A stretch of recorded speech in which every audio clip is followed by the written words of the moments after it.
श्री राधे राधे। भक्तों, रसोपासना आप श्रवण कर रहे थे।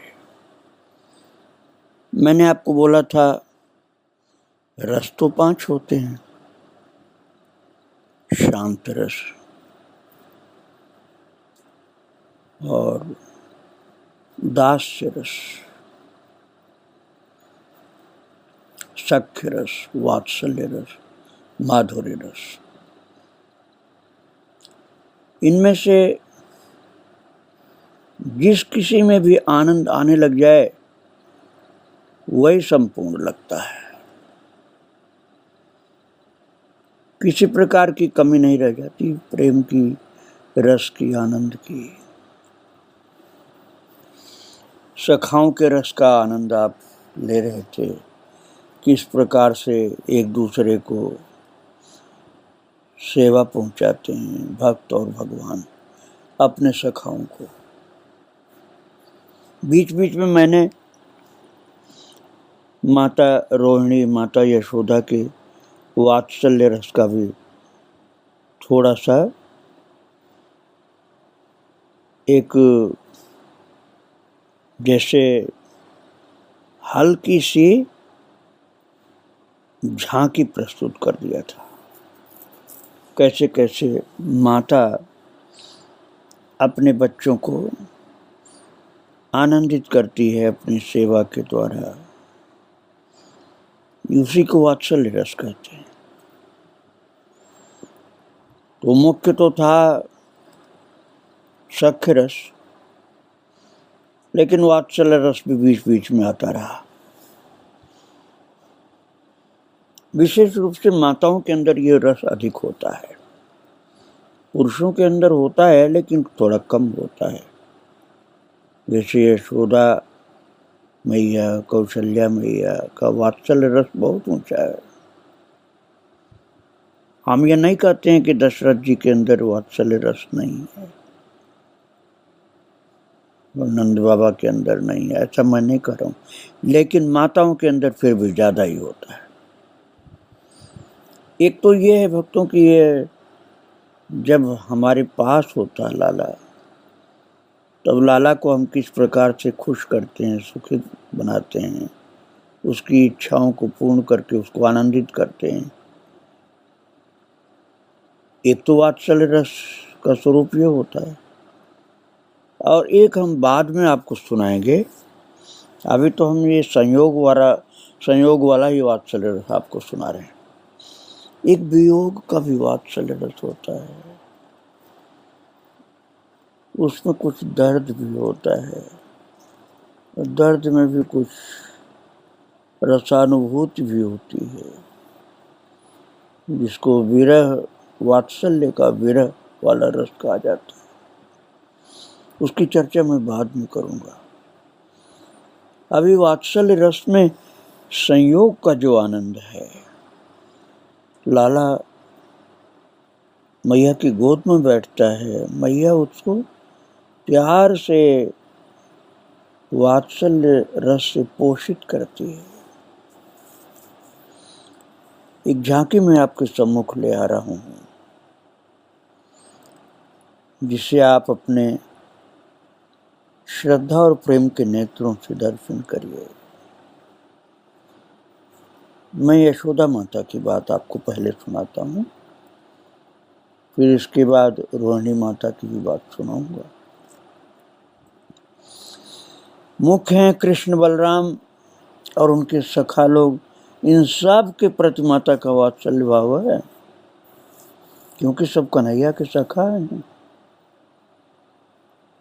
तो मैया इन सबको वात्सल्य रस से पोषित करती है, सेवित करती है, भाव भरी उपासना जैसे करती है।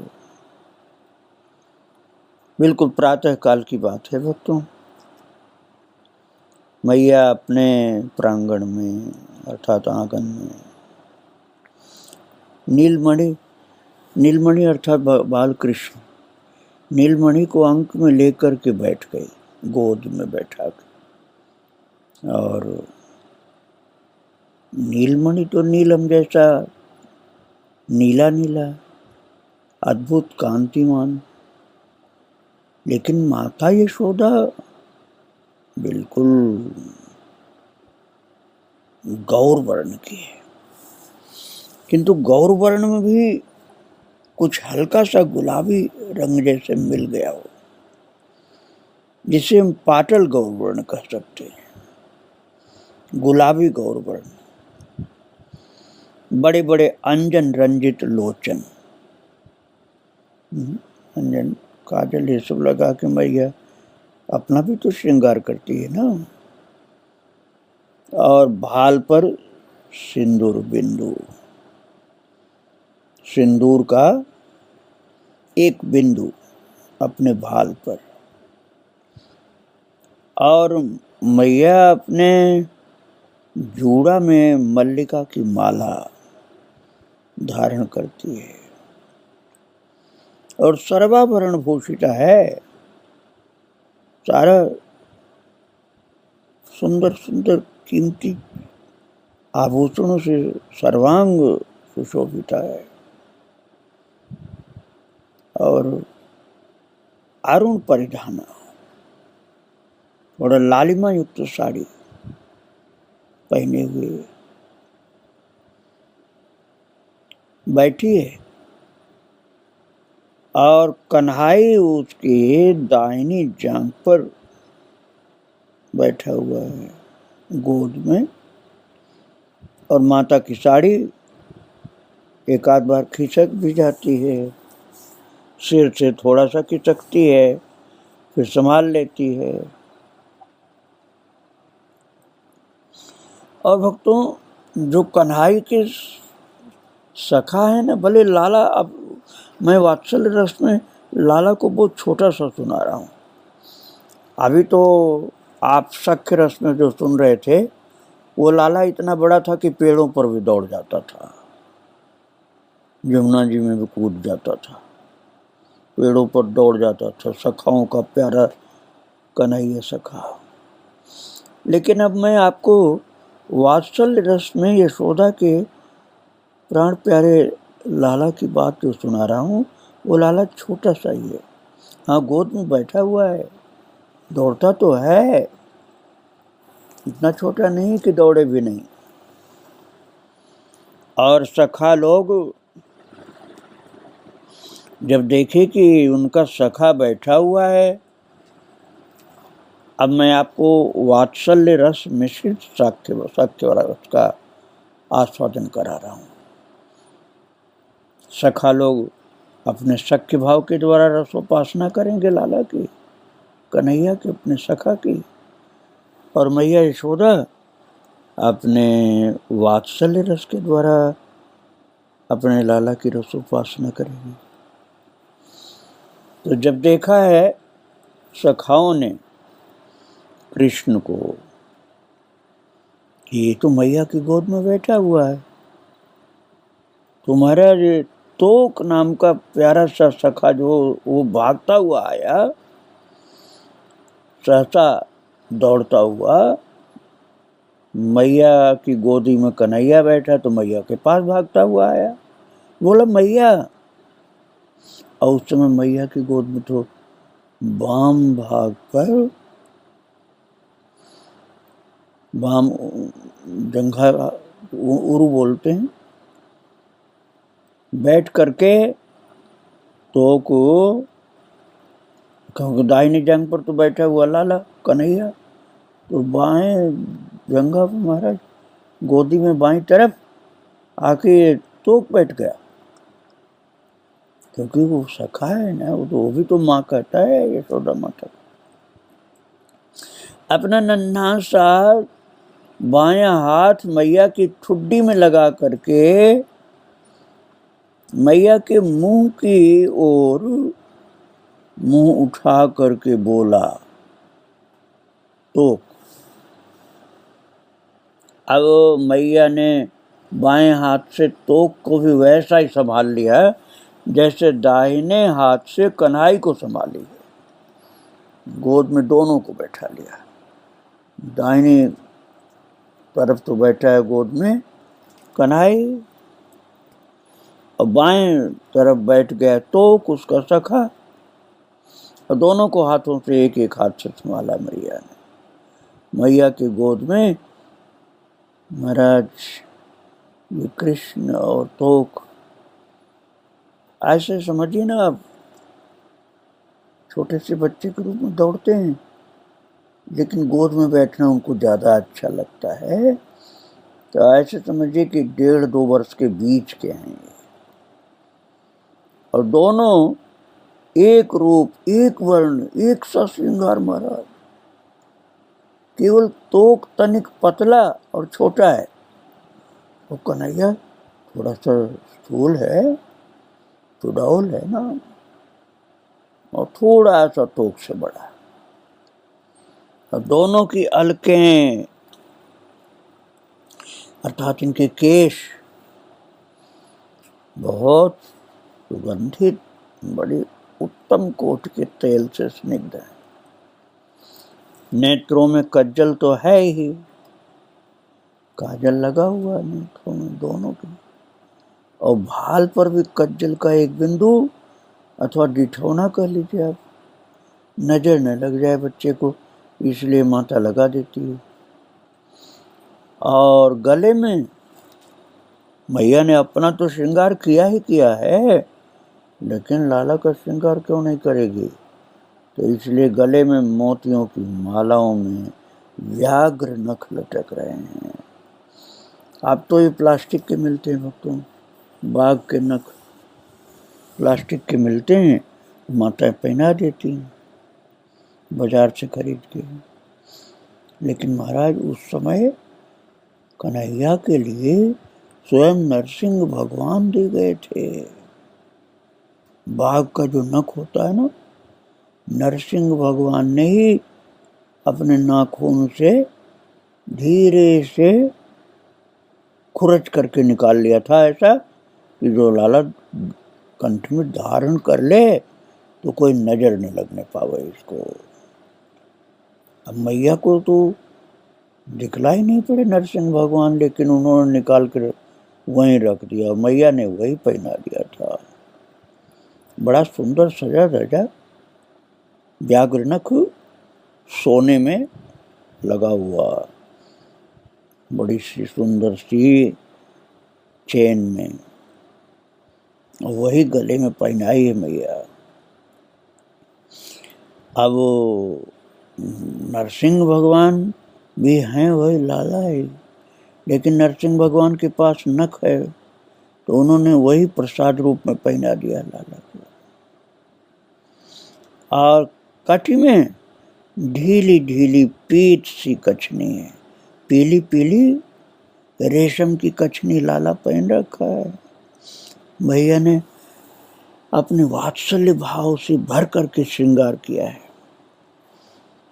ढीली ढीली है, थोड़ा सरकती भी रहती है, गिरती नहीं है, निकल के गिरती नहीं है।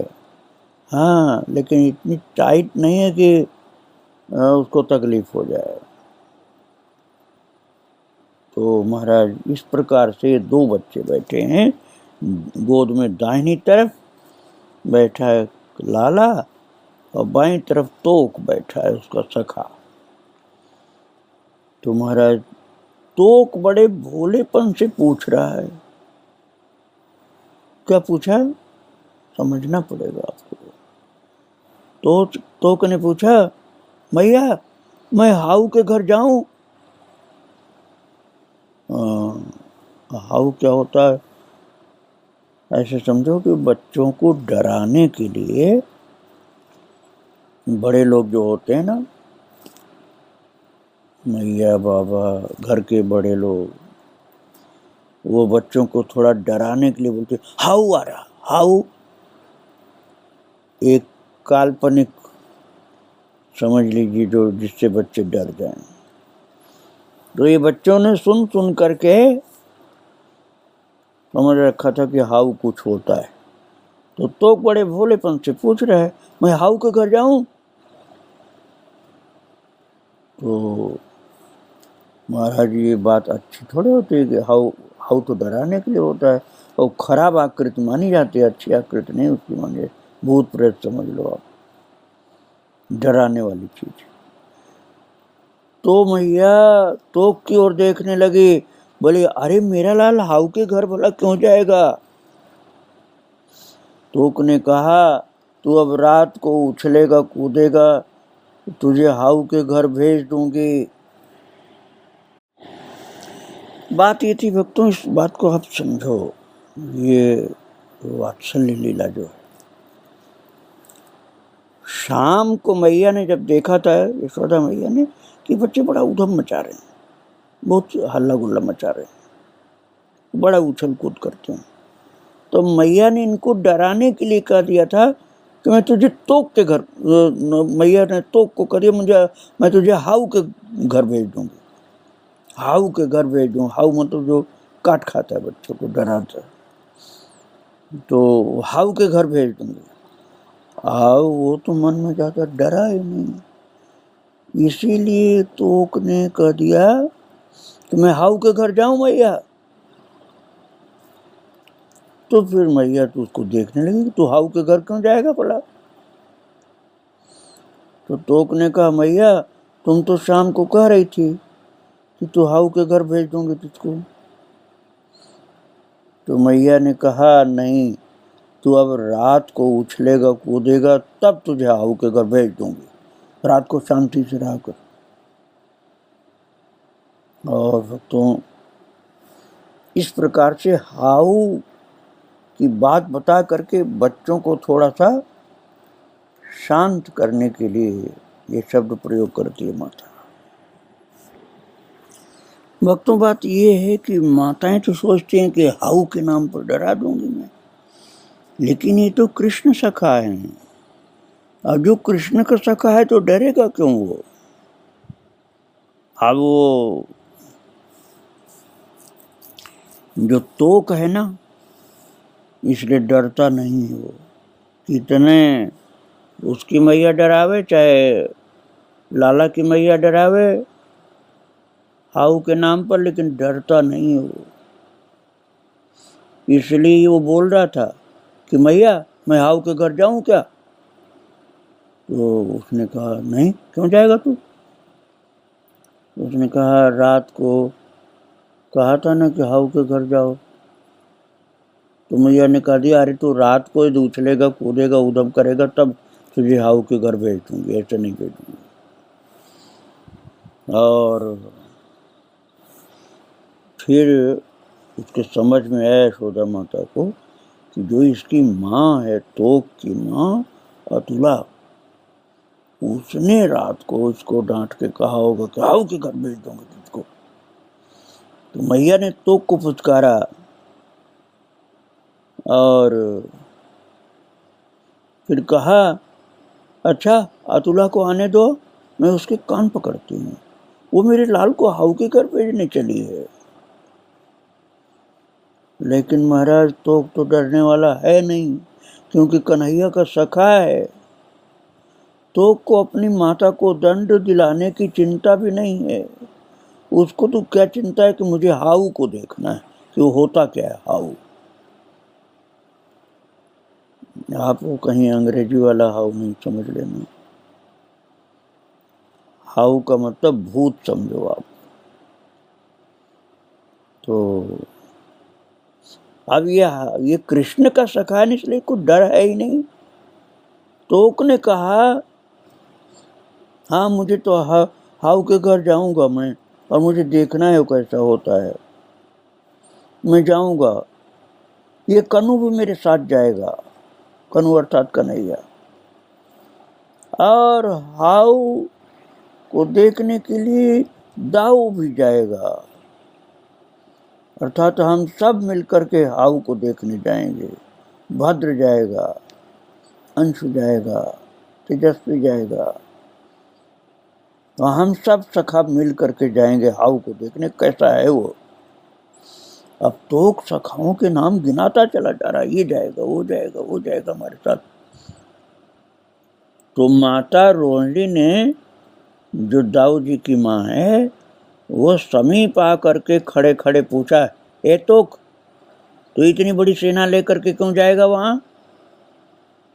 कन्हैया को ले जाएगा, दाऊ को ले जाएगा, और भद्र को ले जाएगा, तेजस्वी को ले जाएगा, अंशु को ले जाएगा, सबको ले जाएगा। तू इतनी बड़ी सेना लेकर वहां क्या करने जाना तुझको हाउ के पास? तो महाराज है तो वो छोटा सा, तो 1.5 साल का होगा वो। कन्हैया 1.25 साल का है, लाला 1.25 साल का है, तो 1.5 साल का है। लेकिन तो के अंदर जोश तो देखो, कृष्ण का सखा है। वो पूछ रही माता रोहिणी दाऊ दादा की माँ कि उसकी इन सबको लेकर के, ये सेना लेकर के हाउ के पास क्यों जाएगा, क्या करना तुझे? तो महाराज तोक ने अपनी छोटी सी बाई हथेली को मैया की नाक पर धीरे से रखा, ये बताने के लिए कि मुझे वहां जाके करना क्या है। मैया की नाक पर धीरे से बाएं हाथ की हथेली को हल्का सा रख करके कहा, मैं जाऊंगा हाउ की नाक चपटी करने के लिए। हाउ की नाक चपटी करेगा वो, और माँ के नाक पर धीरे से हाथ रखा है और बता रहा है कि जा करके हाउ की नाक चपटी कर दूंगा। फिर हाथ थोड़ा दूर करके ऐसे चलाया जैसे नाक पर ही मार रहा वो। अब ये झांकी में जरा सावधानी से अपना दर्शन ठीक रखना। क्या देख रहे हो आप? बहुत प्यार भरी झांकी। हाँ, ध्यान रखना, मैंने बताया ना, यशोदा मैया के दाहिनी जांघ पर तो बैठा कन्हैया, बाईं जांघ पर बैठा है उसका छोटा सा सखा तोक। और वो तोक जो है अपने सखा कृष्ण के भरोसे कितना हिम्मती है, वो तो आज हाउ को देख करके ही मानेगा। और जब बगल में खड़ी हुई रोहिणी मैया ने पूछा क्या करेगा, तो बताया मैं उसको उसकी नाक पर मारूंगा, घूसा चपटी कर दूंगा उसकी नाक। और इस बात को समझाने के लिए धीरे से अपनी हथेली को यशोदा माता के नाक पर रख दिया था, मारा नहीं था, हल्का सा छुआया था।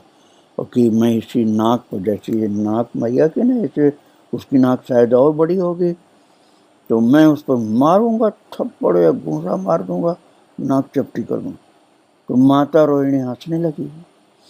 रोहिणी माता हंस करके बोली, तू ये ब्रजेश्वरी यशोदा की नाक को क्यों चपटी कर रहा है? तो तोक को लगा कि भूल हो गई मुझसे, मुझे तो हाउ की नाक चपटी करनी, मैंने माता मैया के नाक पर क्यों हाथ रखा।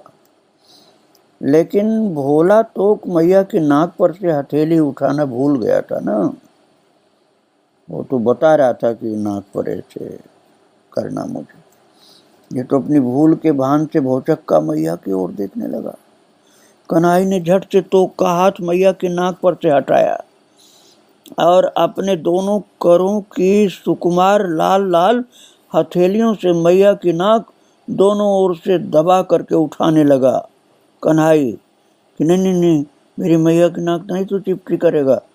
उठा दिया जैसे दोनों ओर से दबा कर, और एक तरफ से तोक दबा रहा धीरे से कि चपटी हो गई हो तो थोड़ी उठ जाए, एक तरफ से लाला।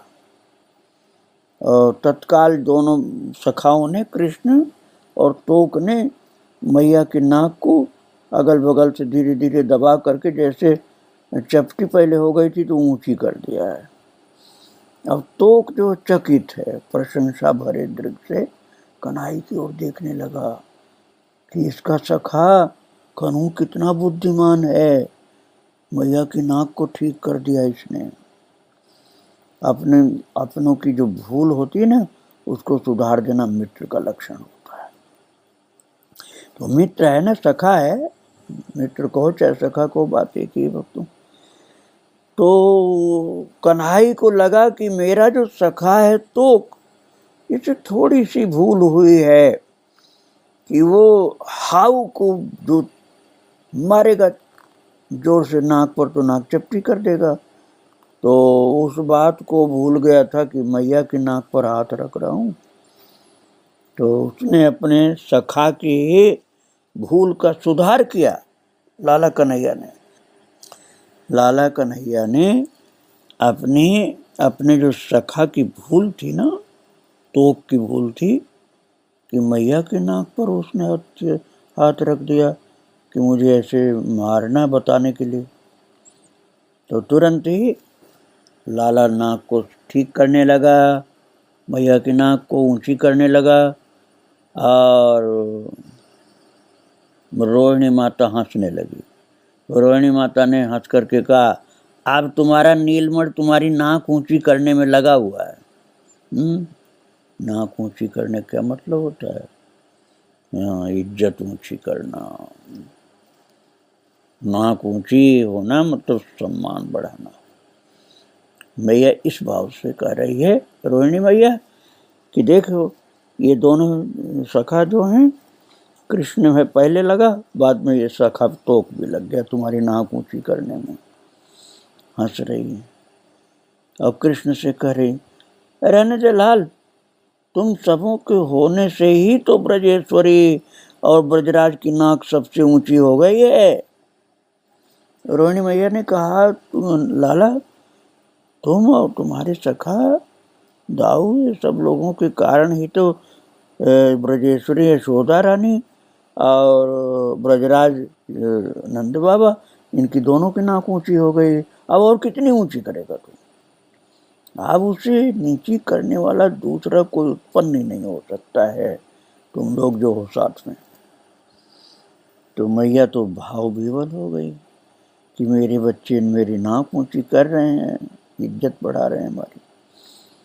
तो इसने दोनों भुजाओं से कन्हई और तोक दोनों को एक साथ छाती से चिपका लिया मैया यशोदा ने। जो रोहिणी माता ने बताया ना कि बच्चे तुम्हारी नाक ऊंची कर रहे हैं अर्थात तुम्हारी इज्जत बढ़ा रहे हैं, तो माता थोड़ा भाव विवल हो गई कि मेरा बच्चा कितना अच्छा समझदार है। तो दोनों भुजाओं से, दाहिनी भुजा से कन्हई को और बाएं भुजा से तोक को अपनी छाती से सटा लिया मैया यशोदा ने। और महाराज इतना ज्यादा वात्सल्य उमड़ा, इतना ज्यादा उमड़ा है कि मैया की छाती से महाराज अमृत रस स्रवित होने लगा, अर्थात दूध निकलने लगा। और मैया की कंचुकी का जो पट था वो पूरा का पूरा आर्द्र करता हुआ दुग्ध की धार दोनों स्तनों से बाहर टप टप टप टप गिरने लगी, जैसे ये दोनों बच्चों के लिए वात्सल्य उमड़ पड़ा है। बहुत मधुर झांकी ये अपने हृदय में रखिए कि लाला जो है मैया की नाक ऊंची करता है और मैया वात्सल्य विभोर होकर के अपना दूध बहा रही है कि तुम लोग इसके द्वारा पोषित होते रहो। श्री राधे राधे, जय श्री राधे।